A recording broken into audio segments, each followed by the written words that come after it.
নমস্কার, তোমাদের সবাইকে আমাদের প্রিয় ইউটিউব চ্যানেলে স্বাগত। আজকে 28 নভেম্বর, আজকের কারেন্ট অ্যাফেয়ার্স আমরা শুরু করব।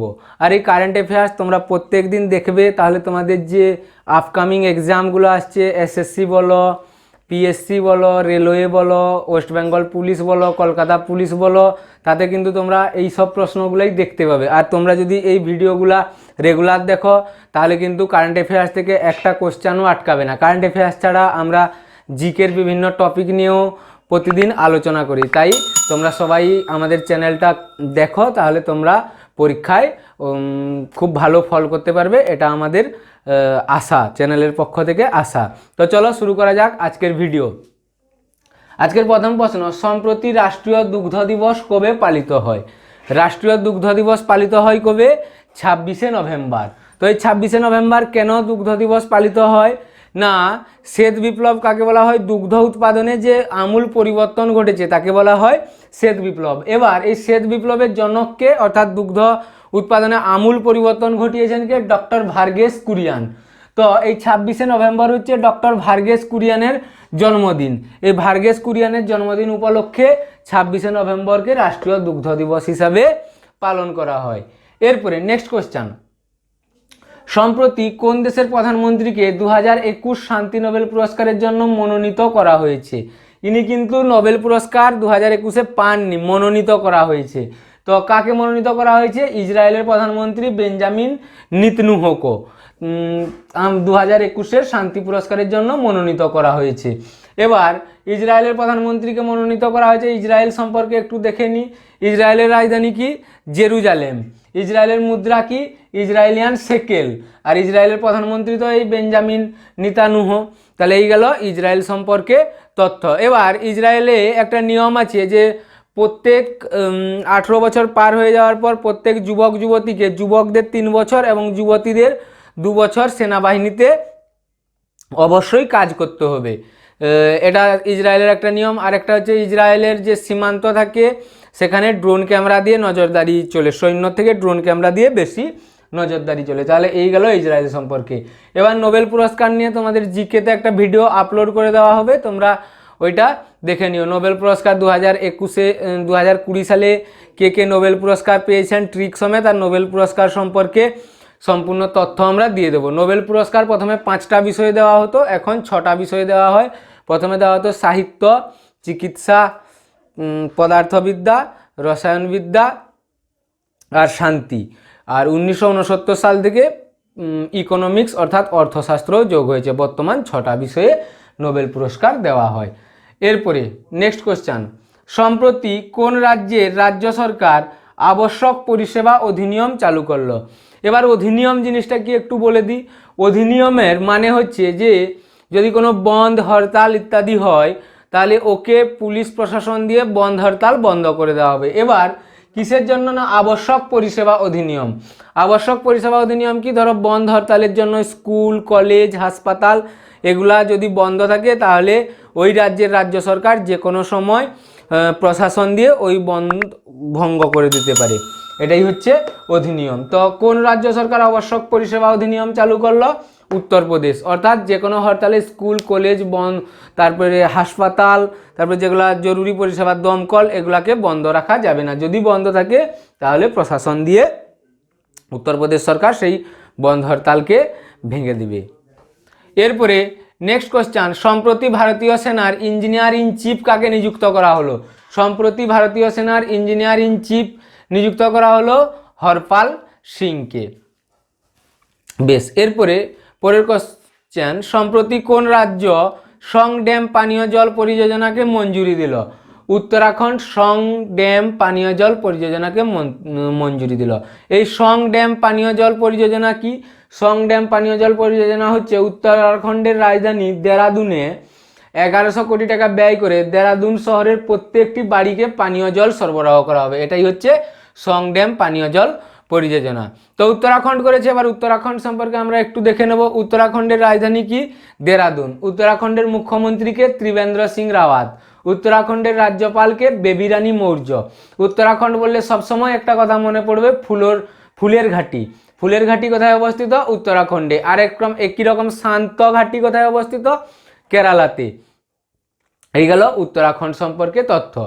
আর উত্তরাখণ্ডের একটা বিখ্যাত ন্যাশনাল পার্ক কি, জিম করবেট ন্যাশনাল পার্ক, যেটা হচ্ছে ভারতের সবচেয়ে পুরানো ন্যাশনাল পার্ক। তার আগের নাম কি ছিল? তার আগের নাম ছিল হেলি ন্যাশনাল পার্ক। এই গেল উত্তরাখণ্ড সম্পর্কে আমাদের তথ্য। এরপরে সম্প্রতি কোন রাজ্য সরকার জোরপূর্বক ধর্মান্তকরণের বিরুদ্ধে অধ্যাদেশ চালু করলো? তাহলে অধ্যাদেশ মানে একটু আগেই আমরা বললাম, অধ্যাদেশ মানে কি, যে প্রশাসনকে দিয়ে কোনো বন্ধ বা জোরপূর্বক কাজকে বন্ধ করে দেওয়া। তাহলে কোন রাজ্য সরকার জোরপূর্বক ধর্মান্তকরণ মানে কি, যে তুমি হিন্দু আছো তোমাকে জোর করে মুসলমান করে দেওয়া, বা খ্রিস্টান আছো তোমাকে জোর করে মুসলমান করে দেওয়া, এটাকে বলা হয় ধর্মান্তকরণ। বা উল্টোটাও, মুসলমান থেকে অন্য ধর্মে, যে কোনো ধর্ম থেকে আরেক ধর্মে পরিবর্তন করাকে জোরপূর্বক, সেটাকে ধর্মান্তকরণ বলি। এবার উত্তরপ্রদেশ সরকার এর জন্য অধ্যাদেশ চালু করেছে, কাউকে জোর করে ধর্মান্তকরণ করা হবে না। যদি করা হয় তাহলে তার 10 বছর পর্যন্ত, যদি কোনো ব্যক্তিকে জোরপূর্বক ধর্মান্তকরণ করেন তাহলে তার 10 বছর পর্যন্ত জেল বা 50,000 জরিমানা হতে পারে। এবার উত্তরপ্রদেশ করেছে, উত্তরপ্রদেশ সম্পর্কে আমরা একটু জেনে নেব। উত্তরপ্রদেশের রাজধানী কি? উত্তরপ্রদেশের রাজধানী হচ্ছে লখনৌ। লখনৌ থেকেই প্রথমে একটা প্রশ্ন চলে আসে, লখনৌ কোন নদীর তীরে অবস্থিত? লখনৌ গোমতী নদীর তীরে অবস্থিত। বেশ, এবার উত্তরপ্রদেশের মুখ্যমন্ত্রীর নাম কি? যোগী আদিত্যনাথ। আর উত্তরপ্রদেশের রাজ্যপালের নাম কি? আনন্দীবেন পেটেল। আনন্দীবেন পেটেল আবার মধ্যপ্রদেশের রাজ্যপাল। একই রকম আর দুটো রাজ্যের রাজ্যপাল, দুটো রাজ্যের দায়িত্বে কোন রাজ্যপাল আছেন? ভগৎ সিং কোশিয়ারি, মহারাষ্ট্র আর গোয়া। এরপর চলে যাব আমরা নেক্সট স্লাইডে। দেখো পরের প্রশ্ন, সম্প্রতি গুরু নানক দেবের জীবনীর উপর রচিত একটি বই কে উন্মোচন করলেন? অর্থাৎ একটা বই গুরু নানক দেবের উপর রচিত হয়েছে, সেটাকে উন্মোচন কে করলেন? প্রধানমন্ত্রী নরেন্দ্র মোদী গুরু নানক দেবের উপর রচিত বইটিকে উন্মোচন করলেন। এরপরে সম্প্রতি হুতাত্মা দালান এর উদ্বোধন কোথায় হলো? হুতাত্মা দালান এটা একটা মারাঠি শব্দ, এর বাংলা অর্থ যদি আমরা করি শহীদ বেদি।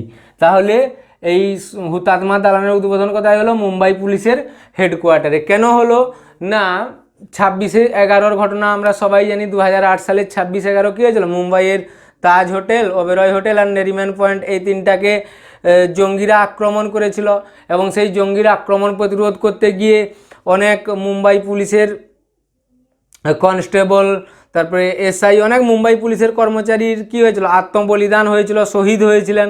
তাহলে তাদের স্মৃতির উদ্দেশ্যে মুম্বাই পুলিশের হেডকোয়ার্টারে হুতাত্মা দালান বা শহীদ বেদি উদ্বোধন হলো মুম্বাইতে। এরপর মুম্বাই, তাহলে মুম্বাই কোথায়? মুম্বাই হচ্ছে মহারাষ্ট্রের রাজধানী। তাহলে মহারাষ্ট্র সম্পর্কে আমরা একটু জেনে নেব। মহারাষ্ট্রের রাজধানী কি? মুম্বাই। মহারাষ্ট্রের মুখ্যমন্ত্রীকে উদ্ধব ঠাকরে, আর মহারাষ্ট্রের রাজ্যপালকে ভগৎ সিং কোশিয়ারি। এরপরের প্রশ্ন, সম্প্রতি কোন রাজ্য সরকার 15 নভেম্বরকে জনজাতি গৌরব দিবস পালন করার সিদ্ধান্ত নিল? তাহলে মধ্যপ্রদেশ সরকার 15 নভেম্বরকে জনজাতি গৌরব দিবস পালন করার সিদ্ধান্ত নিল। এবার এই জনজাতি গৌরব দিবস কিসের জন্য পালন করা হবে? না স্বাধীনতা সংগ্রামী এবং সাঁওতাল সম্প্রদায়ের নেতা বিরসা মুন্ডা, ভগবান বিরসা মুন্ডার জন্মদিন উপলক্ষে মধ্যপ্রদেশ সরকার 15 নভেম্বরকে সামনের বছর থেকে, অর্থাৎ 2021 সাল থেকে জনজাতি গৌরব দিবস হিসাবে পালন করার সিদ্ধান্ত নিল। এবার মধ্যপ্রদেশ সম্পর্কে আমরা একটু জেনে নেব। মধ্যপ্রদেশের রাজধানী কি? ভোপাল। ভোপাল বললেই প্রথমে আমাদের কিসের কথা মনে পড়ে যাবে? ভোজতাল। ভোজতাল কোথায় অবস্থিত? ভোপালে অবস্থিত। মধ্যপ্রদেশের মুখ্যমন্ত্রীকে শিবরাজ সিং চৌহান, আর মধ্যপ্রদেশের রাজ্যপালকে আনন্দীবেন পেটেল, যিনি উত্তরপ্রদেশেরও রাজ্যপাল। এরপর আমরা নেক্সট কোশ্চেনে চলে যাব।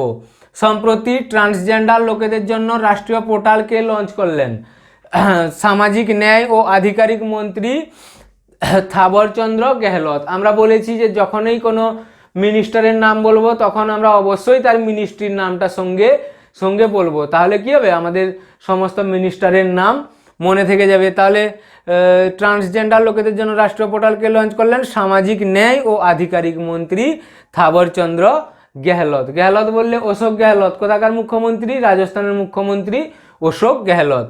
এরপরে সম্প্রতি আইসিসির নতুন অধ্যক্ষ কে হলেন? আইসিসির নতুন অধ্যক্ষ হলেন গ্রেগ ব্রাকেলে। এবার আইসিসি সম্পর্কে আমরা একটু জেনে নেব। তো এনার অধ্যক্ষ হওয়ার পেছনে এর আগের অধ্যক্ষ ছিলেন কে? শশাঙ্ক মনোহর। শশাঙ্ক মনোহর ইস্তফা দেওয়ার পর কিছুদিন ইন্ট্রিম অর্থাৎ অস্থায়ীভাবে অধ্যক্ষ কে ছিলেন?